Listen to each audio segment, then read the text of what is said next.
Administrative में हमारे पास क्या होता है, 3 डायमेंशन होते हैं हमारे पास। 3 डायमेंशन में क्या है, देखो, फर्स्टली होता है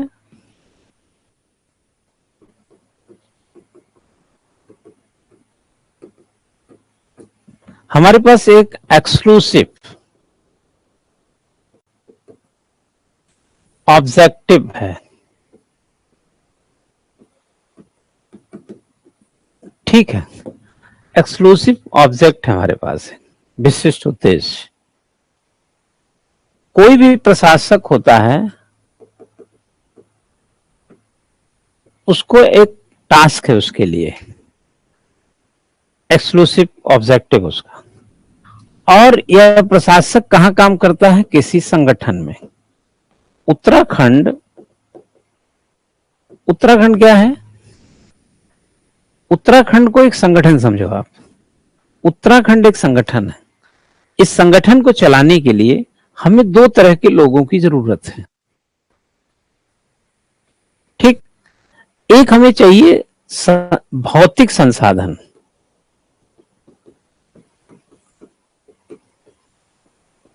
संसाधन में क्या चाहिए, एक हमें फिजिकल रिसोर्स चाहिए होता है, और एक हमें चाहिए मानव। जितने मानव हैं, इसी मानव में 2 कैटेगरी है, एक पॉलिटिकल है और एक एडमिनिस्ट्रेटिव है। एक मंत्री मुख्यमंत्री है और एक सचिव मुख्य सचिव है।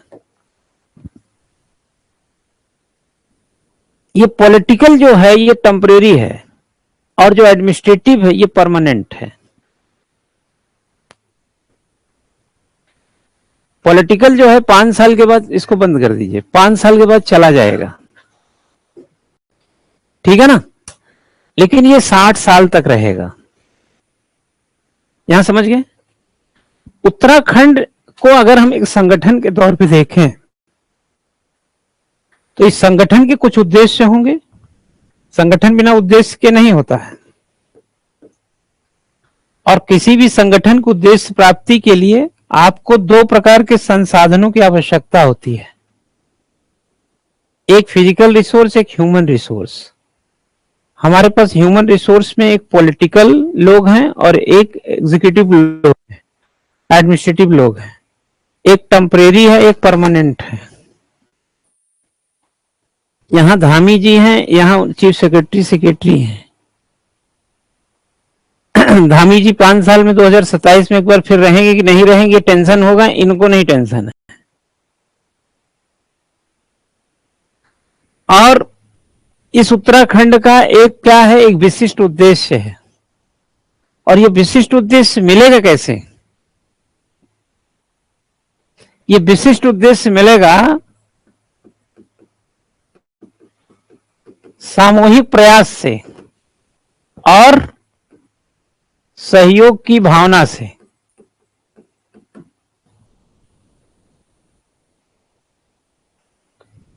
सामूहिक प्रयास किसका, पॉलिटिकल और एग्जीक्यूटिव मिल करके, ये उत्तराखंड के लिए। लेकिन अगर किसी जिले को जरूरत है, किसी डीएम को अपने शहर की प्रगति के लिए उसको जरूरत है, तो उसे अकेले डीएम नहीं कर सकता। डीएम की पूरी हायरार्की जाके देखें, एक टाइप करने वाले से लेकर के गाड़ी चलाने वाले से लेकर डीएम के बीच में कई पद मिलेंगे आपको। रेवेन्यू के पद को ही देखना चाहें तो डीएम के बाद एडीएम आएंगे, एडीएम के बाद एसडीएम आएंगे, एसडीएम के बाद तहसीलदार आएगा, नायब तहसीलदार आएगा, कानून को आएगा, पटवारी आएगा, तब जाके हायरार्की कंप्लीट होती है। कलेक्टर उसका नाम क्या है, कलेक्टर। कलेक्टर का मतलब समझते हो ना, जैसे रेलवे स्टेशन पे टिकट को जो कलेक्ट करता है उसको क्या बोलते हैं, टिकट कलेक्टर। तो रेवेन्यू कलेक्टर है। ये कलेक्टर पद नाम कहां से आया, 1772 में आया। ये कौन लाया, वारेन हेस्टिंग्स ने। कब लाया, ईस्ट इंडिया कंपनी के टाइम में। क्या करना था, किसानों से रेवेन्यू कलेक्ट करना था, कलेक्टर हो गया। क्या वारेन हेस्टिंग्स का 1772 से चला हुआ कलेक्टर आज कलेक्टर है? कलेक्टर है, लेकिन जाकर उसमें देखिए जिला मजिस्ट्रेट घुसड़े हुए हैं, जिला अधिकारी है, विकास का काम करता है, सारा जिला की सरकार ही है वो। समय के साथ साथ उसके कार्य में क्या हुआ, विस्तार हुआ। कलेक्टर तो एक काम का एक हिस्सा है यार। अदालत नहीं लगाता है क्या अपनी दीवानी का? लगाता है ना। तो कलेक्टर लगाता है कि मजिस्ट्रेट लगाता है? मजिस्ट्रेट लगाता है। और थाना वाना में चला जाए, वहां सुद्धो वाला जेल में गाड़ी खड़े कर घुस जाए, हमारी कोचिंग में चला आए, किसी होटल में चला जाए निरीक्षण करने, वो तो जिले की सरकार है राजू, वो कहीं भी जा सकता है। तो कलेक्टर के नाते जाता है क्या? नहीं, डिस्ट्रिक्ट ऑफिसर। अलग अलग रोल। हम क्या हैं, अपने बच्चों के क्या हैं, बाप, और अपने भाई के लिए भाई, किसी के चाचा, किसी के भाई, कई रोल में है कि नहीं? बस ऐसे समझो, डीएम भी कई रोल में काम करता है। कुछ बिगड़ जाएगा, लैंड ऑर्डर, कानून व्यवस्था, लैंडस्लाइड हो गया, डीएम साहब भगे, लोगों के जान माल, सुरक्षा, रक्षा, कानून व्यवस्था, विकास, अमन, शांति, चैन, पीस, हैप्पीनेस, रोटी, कपड़ा, मकान, शिक्षा, चिकित्सा, अव्यवस्था, सड़क, परिवहन, सब जो भी है सब उसके अंदर आंशिक रूप से समाया है। वो जिले की सरकार है, और बवाल होगा तो उसी के मत्थे आएगा। गाड़ी आप चलाएं, लेके चले जाएं खाले में, अब चलें वो करें, बस लेके जाएं, चले जाएं खाले में, तो जिसके जिले में बस खाले में गई है वो भी खाली पीली वहां आए। सब व्यवस्था देखना उसका काम है। और यह व्यवस्था कैसे देखेगा? बिना एसडीएम के, बिना एडीएम के, बिना तहसीलदार के, बिना पटवारी के, बिना और लोगों के काम के। तो क्या है ये क्या हो जाएगा? चला सामूहिक प्रयास ना यार, बोल कैसे मिलेगा? तो एक प्रशासनिक अधिकारी जो अपने लक्ष्य को प्राप्त करता है, उसमें क्या निहित है? सामूहिक प्रयास और सहयोग की भावना। हम तुम पे मरते हैं, तुम पड़ोसी पे मरते हो ना, एक दूसरे पे मरते हैं। डीएम साहब ने एडीएम फाइनेंस को कहा कि भैया रिपोर्ट तैयार करो यार फटाफट, सेक्रेटरी के साथ हमारी मीटिंग है, इसको रिपोर्ट तैयार करो, 3 बजे तक दो। कितने बजे मीटिंग है? हाँ भाई राघव, कितने बजे मीटिंग है? सर 4 बजे। हाँ ठीक है, 3 बजे तक दो। सर वही थोड़ा सा रह गया है, बाकी तो रिपोर्ट तैयार है, मैं लंच के बाद तुरंत दे देता हूं। ठीक है, आप करके दो। रिपोर्टवा कौन तैयार किया? ADM finance. डीएम साहब के टेबल पे आ गया। कहां गया राघव? रिपोर्ट को देखो, कोई त्रुटि तो नहीं, देख लो तो कोई गलती वलती ना हो। एक बार तुम देखो तब मैं देखूंगा। सर देख लिया। ठीक है। हाँ, इसका प्रेजेंटेशन कहाँ है? पावर पॉइंट बना लिए? अरे वहां आसान रहता है यार, अब ऐसे पढ़ के बजाय उसे दिखा दो वहां प्रोजेक्टर में। सेक्रेटरी साहब कहते रहते हैं कि पावर पॉइंट में लाया करो। स्मार्ट सिटी का मामला है, इसे नहीं चलेगा, दिखाना पड़ता है। चलो ऐसे चल रहा है। मतलब कैसा हुआ यहां पर? सामूहिक प्रयास है ना, सहयोग की भावना है ना। अब सामूहिक प्रयास और सहयोग की भावना होगा तो क्या मिलेगा? अब उद्देश्य मिल जाएगा। अब आप प्रगति कर जाएंगे। अगर आप इस तरीके के पैरामीटर्स वाले प्रशासकों का जो कि बेहतर काम कर रहे हैं, अब आप उसके अगर पॉजिटिव एटीट्यूड पे जाएं तो पॉजिटिव एटीट्यूड दिखता है ना। और इसेंस क्या है हमारा? एसेंशियल एस्पेक्ट क्या है? Positive attitude. क्यों? हमारा आवश्यक परिप्रेक्ष्य क्या होगा? Positive attitude. हम आपको रोज पढ़ाएं और आप निगेटिव एटीट्यूड से भरे रहें तो हमारी पढ़ाई रुकेगी कहां यार, वो तो बह जाएगी। सबसे पहले हम होंगे कामयाब एक दिन। दिन कौन सा छोड़ दो, हम होंगे कामयाब एक दिन। ये पॉजिटिव एटीट्यूड। अब उसके बाद हमने उसके एसेंशियल कैरेक्टरिस्टिक को भरा और आप में भर दिया, आपका झोलवा ही भर गया पॉजिटिव एटीट्यूड से।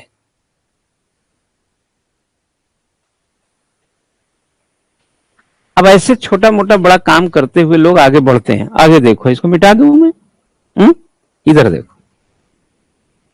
जब हम वैचारिकी रूप से कहीं पर इस पॉइंट पे चलते हैं, शासन, प्रशासन, सुशासन। आपने कभी गौर किया कि आप प्रभावित किससे होते हैं? इन तीनों शब्द में बच्चा किससे प्रभावित होते हो तुम?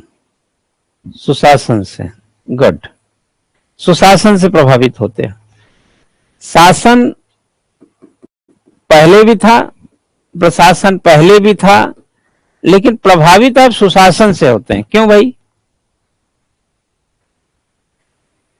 सुशासन से इसलिए प्रभावित होने की कोशिश है कि सुशासन में पॉजिटिव एटीट्यूड, एप्टीट्यूड और इसेंशियल पोटेंशियल एलोबरेट। इसमें और इसमें चोरी भी हो सकती है, लेकिन इसमें न सीना जोरी है न चोरी है, यह पॉजिटिव है। हमको यह जो है हमारे जीवन में, हमारे जीवन धारा में, हमारी जीविका में इसकी जो जो पानी है, जो शरबत है, वो काफी काम का है। और ये जो है कीचड़, मट्ठा, दही, मिलावटी सब कुछ करके पता नहीं क्या भेज रहे हो। शासन तो गद्दाफी का भी था, शासन तो उत्तर कोरिया में किम जोंग का भी है। नॉट मटेरियल ऑफ गवर्नेंस,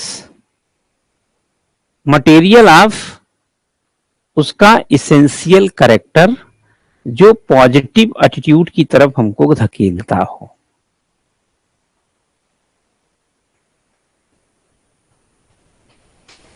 समझे ना? हम यहां से जब घंटाघर जाते हैं या अगल बगल कहीं हम जाते हैं या आप जाते हैं, किसी कॉमन हम लोग दोनों के लिए ले लें, तो आपको शराब की भी दुकानें दिखती हैं और इतनी खूबसूरत दिखती हैं कि उसमें घुसने का मन करता है। आपने कभी देखे शराब की दुकान? देखी कितनी खूबसूरत दिखती। ठेका नहीं बोल रहे हैं, जो आजकल लग्जरी टाइप का शराब के शोरूम खुले, वो शराब के शोरूम हैं। वहां शराबें जो है बाकायदा रखी हुई हैं, ऐसे नहीं कोने से खिड़की से आधा पौवा लेना है, वहां बिल्कुल रखा हुआ है शराब, और ग्लास से बिल्कुल टनाटन लाइटें। शाम को 7-8 बजे गुजरिए तो बिना शराब पीने, जो शराब का परिभाषा नहीं जाता, उसको भी शोरूम आकर्षित करता है। ऐसा लगता है कि खींच रहा है, खींच रहा है। आ रहा समझ में? धोखा ऐसे ही है बेटा। धोखा की सही परिभाषा आज की तारीख में समझना है तो शाम को 7-8 बजे के बीच शराब के शोरूम के पास से गुजरना और खूबसूरत लंबी, टेढ़ी, छोटी, नाटी, खोटी, पिचकी, दुबली, पतली, बिल्कुल लेबल में चिपकी ग्लास के अंदर रखी बोतलें और उस पर प्रकाश का वो प्रहार। दारू भी वहां से चेहरा बना बना के आवाज देती है, आओ आओ। अगर आपको धोखा पहचानना है तो इस शोरूम के सामने से एक बार गुजर के देखना। हम लोग 23 साल से कोचिंग चला रहे, रिसेप्शन नहीं सुधार पाए, अपना दफ्तर गलियारा बना डाले। लड़का इधर से भी घुस रहा, उधर से भी घुस रहा है। हाँ, हर दरवाजा खोल के राजा बाबू बना है, चाहे जिधर से घुस रहा है। 23 बरस हो गया, ठीक से मैं डायरेक्टर नहीं बन पाया, रिसेप्शन नहीं ठीक से बना पाया। अब भाई साहब, जहां जहां पे क्या है, सुशासन है। सुशासन बोले तो फेयर है, सुशासन बोले तो वेलफेयर है, सुशासन बोले तो सेंसिटिवनेस है, सुशासन बोले तो ट्रांसपेरेंसी है, सुशासन बोले तो ओपननेस है, और सुशासन बोले तो कंप्लीट जस्टिस है। जहां ये है वहां वो हो ही नहीं पाया, और जहां वो है, इसलिए शासन और प्रशासन में धोखा हो सकता है, लेकिन सुशासन में नहीं। लेकिन सुशासन को भी धोखेबाजी में लोग लगा दे तो अब आजकल तो सुशासन भी धोखा में हो गया। अब आजकल तो रिसेप्शन भी बहुत बढ़िया बन जाते हैं, डायरेक्टर रूम भी बहुत बढ़िया बन जाते हैं, चकाचौंध वहां भी हो जाता है, अब पढ़ाई गुल्ल रहती है। धोखा तो वहां भी हो सकता है। तो अब सुशासन भी धोखे में जा सकता है। अब देखो, इसको आइडेंटिफाई जब कर लेंगे तो इसको आप एथिक्स में इस्तेमाल कर लेंगे।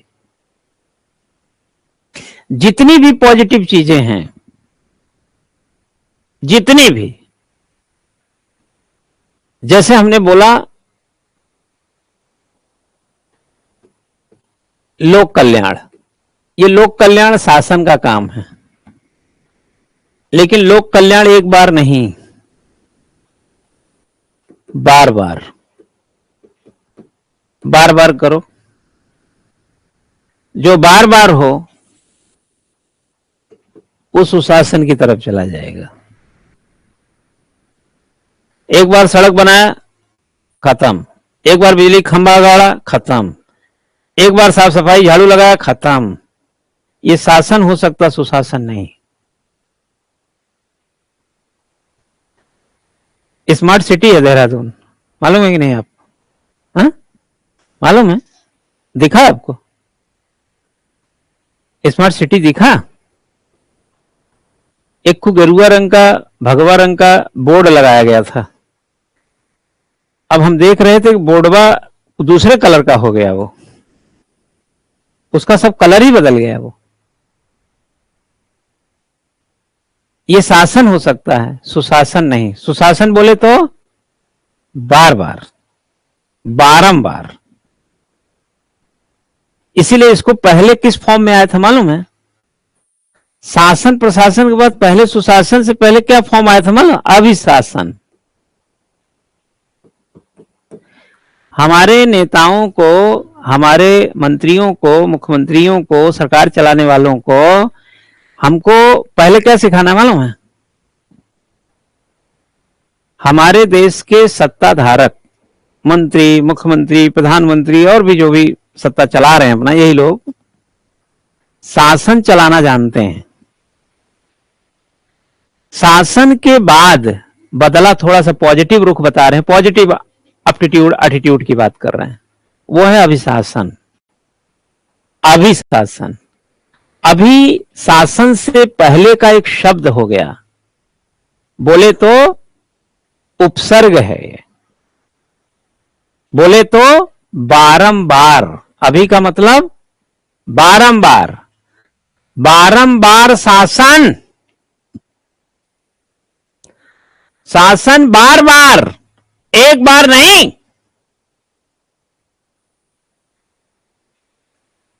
अगर शासन एक बार कर रहा है तो शासन है, बारंबार करे तो सुशासन। जो बारंबार करता रहेगा आगे कन्वर्ट हो जाएगा वो सुशासन में। ये इससे भी गंभीर है और सबसे अगंभीर है ये। लैंडस्लाइड हुआ, लोग मरे, 2 दिन के बाद अखबार में ना आने पाए, टीवी में ना आने पाए, हमारी छवि ना खराब। ये शासन सोचता है, सुशासन नहीं सोचता। सुशासन क्यों क्यों नहीं सोचता? क्योंकि सुशासन का लक्षण क्या है? Fair, complete justice, sensitive, welfare, transparent, open approach, दुनिया देखे। शासन नहीं चाहता कि दुनिया देखे। शासन नहीं चाहेगा नदी में कितने बहे, शासन नहीं चाहेगा लैंडस्लाइड में कितने दबे इसी न्यूज आए, लेकिन सुशासन चाहेगा। अब आप मुझे बताइए, इसेंस ऑफ एथिक्स की तरफ हम आपको धकेलें, एथिकल बनाएं, तो मुझे शासन की तरफ झांकना चाहिए, आपको सुशासन की तरफ? सुशासन की तरफ।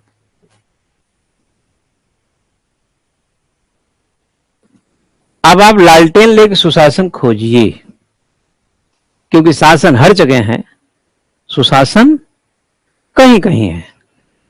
तो एथिक्स की मजबूती कैसे देंगे? अब सरकारें चाहती हैं कि एथिक्स की कसौटी पर उसको कसा जाए, लिपापोती करके उनकी छवि को चमका दिया जाए।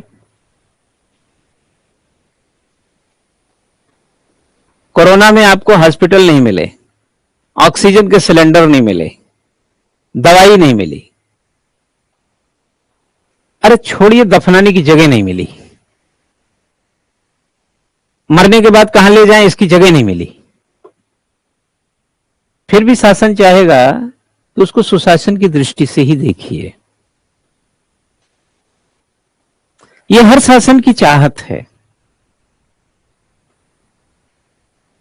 हिटलर से पूछते कि तुम क्या हिटलर हो तुम? बोले क्या बकवास कर रहे हैं आप। किम जोंग से जाके पूछिए कि तुम उत्पाती टाइप का आदमी हो, पूछिए जाके उससे। अपना शासन किसको सुशासन नहीं लगता?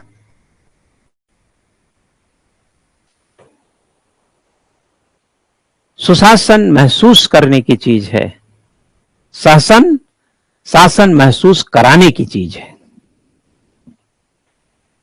अगर कभी आपको शासन सुशासन के बेसिक डिफरेंस को समझना है तो आप इस एंगल से अपने मन से समझ लेना, माने कोई ना माने। सुशासन होता है तो हम महसूस करते हैं, और सुशासन नहीं है, केवल शासन है, तो वह महसूस कराया जाता है। सरकारें जब महसूस कराएं तो समझ लेना शासन है, और जब तुम महसूस करो तो समझ लेना सुशासन है। ज्यादातर केसेस में सरकारें महसूस कराती हैं कि हम अच्छा काम कर रहे हैं, जबकि बहुत कम मामले होते हैं जहां पे तुम महसूस करते हो कि सरकार अच्छा काम कर रही। जहां तुम महसूस करोगे वो सुशासन होगा, और जहां सरकार महसूस कराएगी वो शासन होगा। और शासन कहीं भी हो सकता है, लेकिन सुशासन हर जगह नहीं होता। शासन हिटलर के पास भी था, शासन गद्दाफी के पास भी था, शासन सद्दाम हुसैन के पास भी था, शासन तो लीबिया में भी है, शासन तो लेबनान में भी है, शासन तो तुर्की में भी है, शासन तो इजराइल में भी है, फलस्तीन में भी है, मिस्र में, मतलब जो लड़ रहे, शासन तो यूक्रेन में भी है, और शासन किम जोंग के पास भी है, उत्तर कोरिया में भी। लेकिन सुशासन किसके पास है? जहां जनता महसूस करे। जनता क्या महसूस करेगी मालूम है? जनता महसूस करेगी संवेदनशीलता, जनता महसूस करेगी निष्पक्षता, जनता महसूस करेगी सारगर्भिता, पारदर्शिता, जनता महसूस करेगी लोक कल्याण, ओपन अप्रोच, खुला दृष्टिकोण। छुपा छुपाई का खेल शासन का होता है, सुशासन तो खुलेआम चौखट ही उखाड़ देता है, नहीं पूरा दीवार ही हटा देता है। बताओ,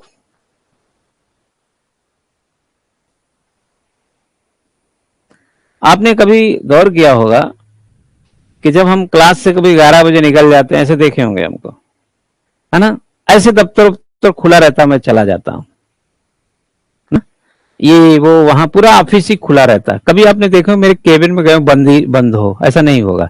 आप चाहे इधर से चले जाएं, उधर से किताब रखा है, कॉपी रखा है, फलाना रखा है, ढिमका रखा है, कहीं चेकबुक पड़े हैं, कहीं कुछ, मतलब ऐसे सब रहता है।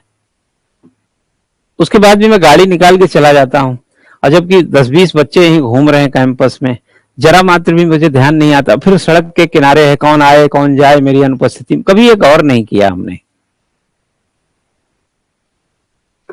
क्यों? आप इस तौर तरीके से आप अंदाजा लगाइए कि हम ऑफिस को लेकर के क्या सोचते हैं। हम ऑफिस को लेकर सोचते हैं कि ऑफिस ही हम खोले ही हैं स्टूडेंट के लिए, खत्म बात। विद्यार्थी नहीं तो दफ्तर का क्या करना है। अब विद्यार्थियों को इतना पढ़ाते हैं तो इतनी समझ तो हो ही चुकी होगी कि कोई काम बिना पूछे हमसे नहीं करेंगे, हमारा भरोसा है। अगर ये एहसास विद्यार्थी में डाल दिया तो यही सुशासन है। तो आपको एथिक्स के लिए कहां से सीखना है? सुशासन से। लेकिन इस शासन के पैरामीटर को कौन मजबूत बनाता है? प्रशासन। पॉलिसी मेकर है शासन, एग्जीक्यूटर है प्रशासन। हाथ में हाथ धरे बैठे रहेंगे तो गड़बड़ा जाएगा। शासन अच्छा कृत्य करता है तो लोग क्या कहते हैं? जिसका प्रशासन अच्छा उसका शासन अच्छा, जिसका प्रशासन अच्छा उसका शासन अच्छा, और जिसका शासन बार बार अच्छा वही सुशासन है।